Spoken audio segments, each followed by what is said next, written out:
চীনা বাদাম ছোট আকার কিন্তু বিশাল গুণ। আজকে আমরা জানবো একটা ছোট বীজ চীনা বাদাম সম্পর্কে, যেটা আকারে ছোট হলেও এর উপকারিতা বিশাল। চীনা বাদামের বৈজ্ঞানিক নাম হলো আরাসিস হাইপোগিয়া। দক্ষিণ আমেরিকায় এর জন্ম হলেও আজ এটা বাংলাদেশের সারা পৃথিবীতে জনপ্রিয়। বাংলাদেশের চীনাবাদাম সাধারণত বেলে দোআঁশ মাটিতে চাষ হয় আর বছরে দুবার ফলন পাওয়া যায়। এটা যেমন কৃষকের আয়ের উৎস, তেমনি আমাদের পুষ্টিরও ভান্ডার।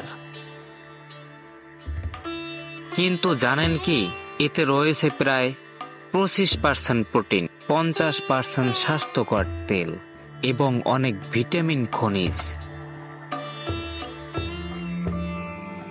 এতে আছে vitamin E, magnesium, phosphorus, fibre, যেগুলো শরীরকে সুস্থ রাখে।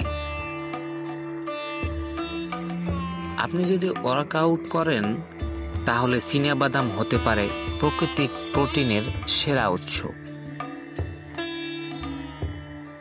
চীনাবাদাম আমাদের শরীরে নানা উপকার করে, যেমন হৃদয় ভালো রাখে, স্মৃতিশক্তি বাড়ায়, ওজন নিয়ন্ত্রণে সাহায্য করে, ক্যান্সার প্রতিরোধ সাহায্য করে, এমনকি যারা ডায়াবেটিক্সে ভুগছেন তাদের জন্য এটি উপকারী।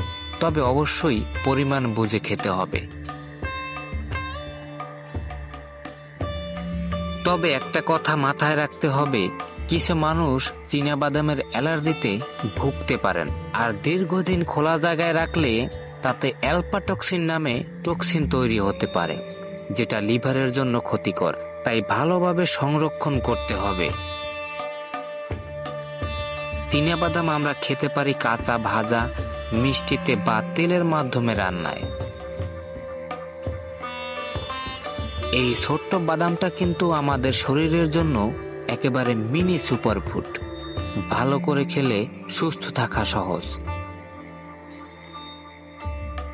ভিডিওটা ভালো লাগলে লাইক দিন, কমেন্ট করে জানাবেন চীনাবাদাম আপনি কিভাবে খান আর এটা আপনার কাছে কেমন লাগে।